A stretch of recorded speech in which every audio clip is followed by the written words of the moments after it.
양과가 회수에 이르렀을 때였다. 그날은 길을 가는데 자꾸만 거지들과 마주쳤다. 그들의 모양새를 보아하니 대부분 무공을 익힌 자들로 개방 무리인 듯했다. 양과는 원래 개방에게 감정이 좋지 않았으나 화산에서 홍칠공과 보낸 시간 덕에 저도 모르게 친근감을 갖게 되었다. 시간이 지날수록 거지들이 더욱 많아졌는데 그들이 양과를 의아한 눈빛으로 바라보았다. 양과의 옷차림이며 행색은 영락없는 거지였는데 그들과 달리 말을 타고 있었기 때문이다. 개방 거지들은 정말 급할 때가 아니면 절대 말을 타지 않았다. 그러나 양과는 그들의 시선을 외면한 채 계속 앞으로 나아갔다. 그때 갑자기 공중에서 새소리가 들리며 두 마리 흰수리가 앞으로 날아갔다. 그걸 보고 옆에서 한 거지가 말했다. 황방주께서 오셨다.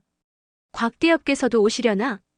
여기저기서 거지들이 소곤대는 소리를 들어보니 곧 개방의 집회가 있을 것이라 했다. 양과는 황용을 만나고 싶지는 않았으나 홍칠공의 죽음은 어떻게든 전해줘야겠다고 생각했다. 그러다 문득 이런 생각이 들었다. 내가 아주 초라한 행색을 하고 가면 백모님께서 나를 어떻게 대하실까? 양과는 구석으로 가서 머리를 헝클어뜨려 봉두난발을 했다.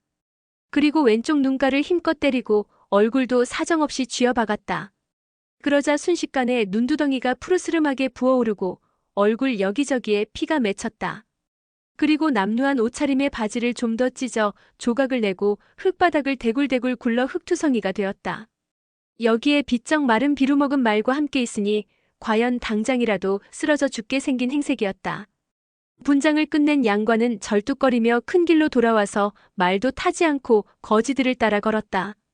양과가 말고삐를 끌지 않아도 말은 그 뒤를 잘도 따라왔다. 개방 도중 누군가 양과에게 집회에 참가하는 길이냐고 물어도 양과는 눈만 부릅뜬 채 대답하지 않고 그저 거지들 사이에 섞여 따라갈 뿐이었다.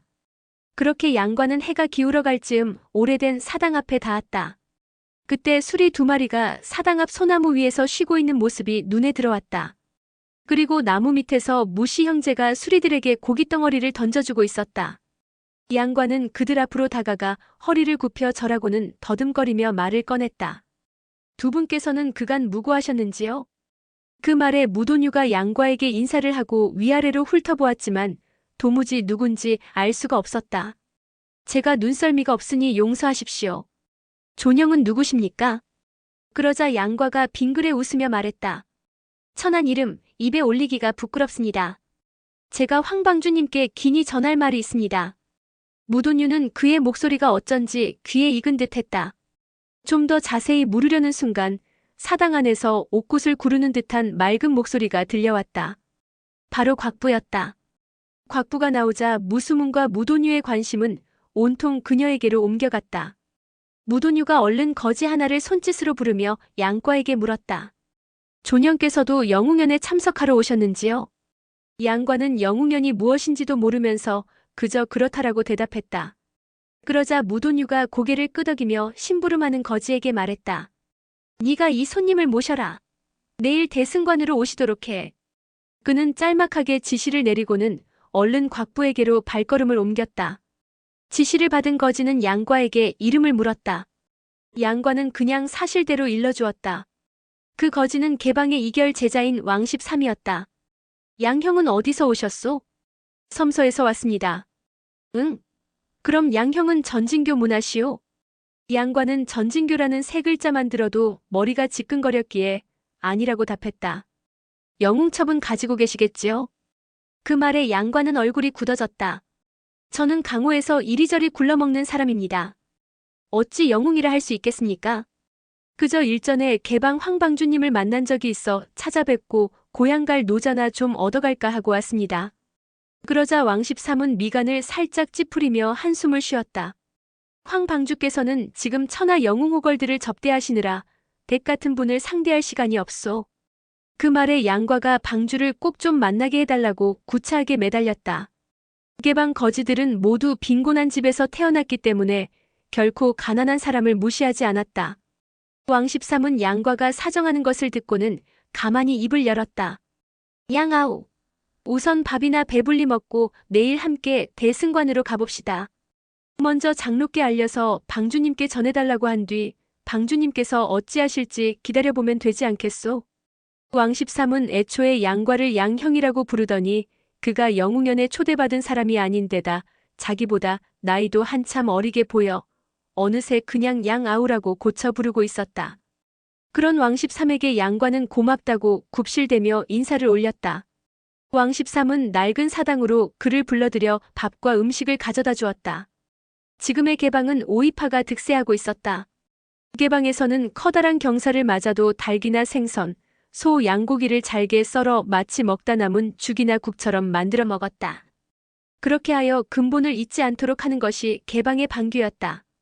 그러나 손님에게는 술과 음식을 제대로 대접했다. 다음 날 왕십삼이 양과를 불러 함께 길을 나섰다.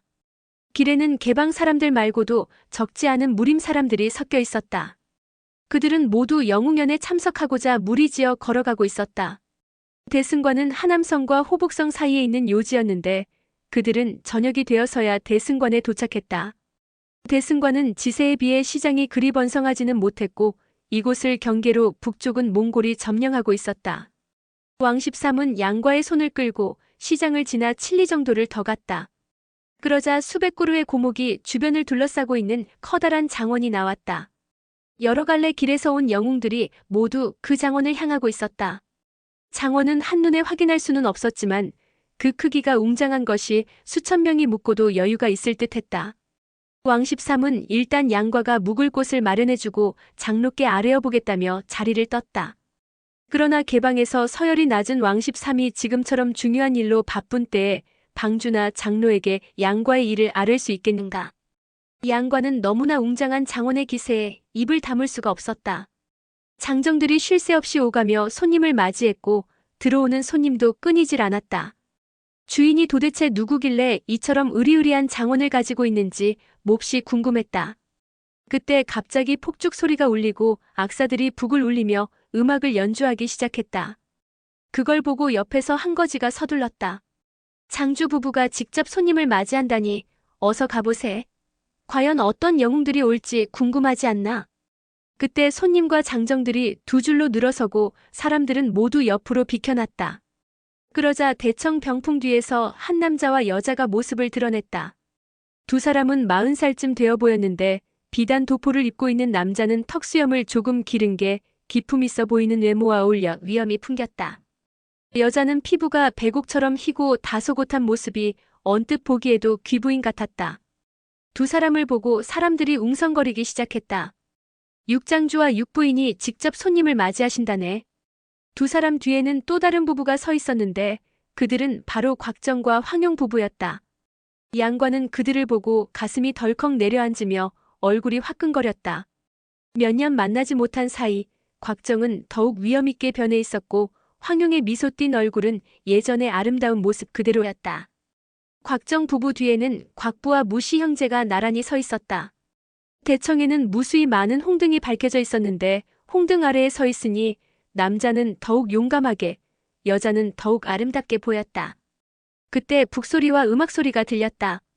밖을 내다보니 키 큰 장정들 뒤에서 4명의 도사가 들어왔는데 양과는 그들의 얼굴을 확인하자 분노가 치밀어 올랐다. 앞장서 오는 사람은 눈썹까지 하얀 백발 도사로 얼굴이 온통 붉은 광령자 학대통이었고 그 뒤를 따르는 반백의 도사는 양과가 본 적 없는 여자였다. 그리고 마지막에 어깨를 나란히 하고 들어오는 두 중년 도사는 조지경과 견지병이었다. 육장주 부부는 나란히 서서 인사를 올리며 그 여도사를 사부라고 불렀다. 뒤이어 곽정 부부 곽부, 무시 형제가 차례로 앞으로 나아가 예를 올렸다. 그 여도사는 다름 아닌 전진칠자 중 한 사람인 청정산인 손불이었다. 육장주의 이름은 관영이고 그의 부친은 육승풍이었다. 육승풍은 바로 황용의 아버지 황약사의 제자였다. 육관영의 부인 정효가는 손불이의 제자였다. 의들 부부는 태호 기운장에서 살았으나 그 집이 구양봉의 손에 불타버리고 말았다. 육승풍은 분노에 몸을 떨며 아들에게 태호 도적의 우두머리를 그만두게 한 뒤 가솔들을 이끌고 북으로 올라와 이곳 대승관에 안거하게 했다. 그러고는 육승풍은 세상을 떠났다. 정효가는 과거 위기에 처했을 때 곽정과 황용 그리고 개방 사람들의 도움을 받은 바 있어 줄곧 개방의 은혜를 입었다는 마음으로 살아왔다. 이제 개방에서 영웅첩을 보내 천하 영웅들을 불러 모으니 육관영 부부가 스스로 나서 이 일을 맡아 영웅연을 육가장에서 열도록 한 것이다. 곽정 등은 예를 마치고 모여있는 영웅들과 인사를 나누기 위해 학대통, 손부리를 대청으로 모셨다. 학대통은 수염을 쓰다듬으며 입을 열었다. 네 분 사형께서는 황방주의 영웅첩을 받으시고 마땅히 초대에 응해야 한다고 말씀하셨지만 마 사형은 요즘 몸이 예전 같지 않으시고 유 사형은 운공을 하며 마 사형을 돌보고 계시니 도무지 몸을 뺄 수 없다고 하셨소. 모두 황방주께 양해를 구한다 하시더군. 별 말씀을요, 그러실 것 없습니다. 황용은 연방 손을 내저었다.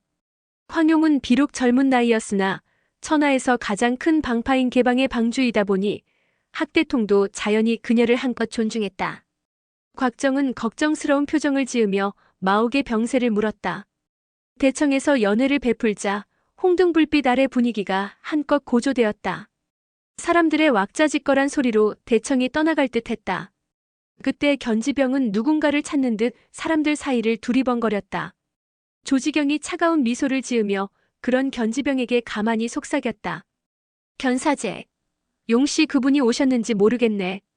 그의 말에 견지병은 안색이 바뀌며 입을 꾹 다물었다.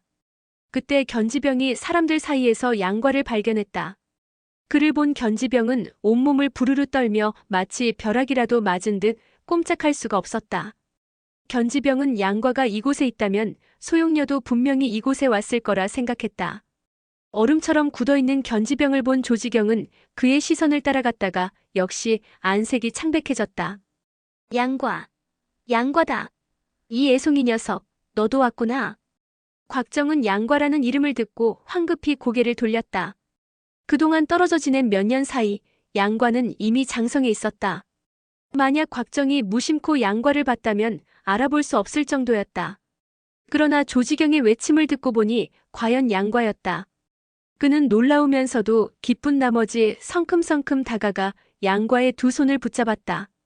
과야, 너도 왔구나. 나는 네 수련에 방해가 될까봐 부르지 못했다. 네 사부님께서 널 데려와 주셨구나. 정말 잘 되었다. 양과가 중양궁을 뛰쳐나간 일은 전진교 사람들이 모두 수치로 여겨 함구하고 있었기 때문에 외부로는 전혀 알려지지 않았다. 그러니 도화도에 있던 곽정이 알 리 없었다. 곽정은 줄곧 양과가 마음에 걸렸으나 혹 전진교에서 오해할까봐 찾아가 보지도 사람을 보내 알아보지도 못했다. 사실 곽정이 양과를 만나러 가려고 할 때마다 중간에서 이런저런 이유를 들어 말린 황용의 역할이 더욱 컸다. 그런데 이렇게 만나게 되니 곽정은 반가워 어쩔 줄을 몰랐다. 조지경이 이번에 영웅연에 참석한 까닭은 곽정에게 그 일을 알리기 위한 것이었는데 뜻밖의 이곳에서 양과와 마주치고 말았다. 그는 곽정이 혹시 이미 양과의 말을 듣고 자신에게 나쁜 감정을 가지고 있지 않을까 싶어 겁이 났다. 그런데 곽정의 말을 들으니 그들 두 사람도 이제 막 만난 것이 분명해 보였다. 그는 한껏 찌푸린 얼굴을 한 채 짐짓 하늘을 올려다보며 탄식을 내뱉었다. 빈도의 부족한 덕과 능력으로 어찌 양과 도련님의 사부가 되겠습니까? 그 말에 곽정은 깜짝 놀라 조지경을 돌아보았다. 조사형, 무슨 그런 말씀을? 혹 이 녀석이 사형의 말씀을 듣지 않던가요? 조지경은 대청에 운집한 영웅들의 모습을 보고 생각했다. 이 자리에서 그 일을 꺼낸다면 양과와 다투게 될 것이고 그렇게 되면 전진교의 체면이 땅에 떨어질 터였다.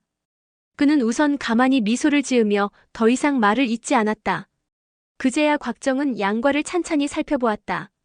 부어오른 눈두덩이에는 멍이 들어있고 얼굴에 군데군데 핏자국이 보였다. 너덜너덜한 옷차림은 온통 흙먼지 투성이었다. 아무래도 적잖이 고생을 한 것 같아 가슴이 아려왔다. 곽정은 양과를 끌어안았다. 곽정은 고개를 돌려 황용을 불렀다. 여기 누가 왔는지 좀 보구려. 황용은 양과를 보고 깜짝 놀랐다. 그러나 곽정처럼 반가워하는 기색은 없이 담담하게 인사를 건넬 뿐이었다. 그래, 너도 왔구나. 양과는 곽정의 품을 가만히 빠져나왔다. 제가 더러워서 백부님 옷도 더러워집니다. 양과는 매우 차가우면서도 비꼬는 듯한 어투로 말했다.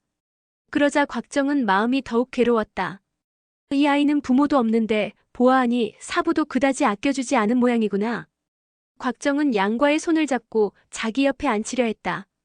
그러나 양과는 원래 배정받은 대로 대청 구석 탁자에서 가장 초라한 사람들과 함께 앉았다. 저는 여기 앉으면 됩니다. 백부님은 가셔서 귀빈들 대접을 하셔야죠. 양과의 말은 여전히 얼음장처럼 차가웠다. 곽정은 고개를 끄덕였다. 사실 그는 귀한 손님들을 접대해야 할 몸이었다. 곽정은 양과의 어깨를 두드려주고 주빈석으로 가서 술을 올리며 대접했다. 술이 세 순배 돌자 황용이 자리에서 일어나 정중하게 말했다. 영웅대회는 내일 정식으로 열릴 것입니다. 아직 도착하지 못한 영웅들이 계시니 오늘 밤은 모두 취할 때까지 즐겁게 마시고 의논할 일은 내일 하도록 하겠습니다. 그러자 모두가 환호성을 지르며 좋다고 외쳤다. 연회석상에는 고기가 산처럼 쌓이고 술이 계곡물처럼 흘렀다.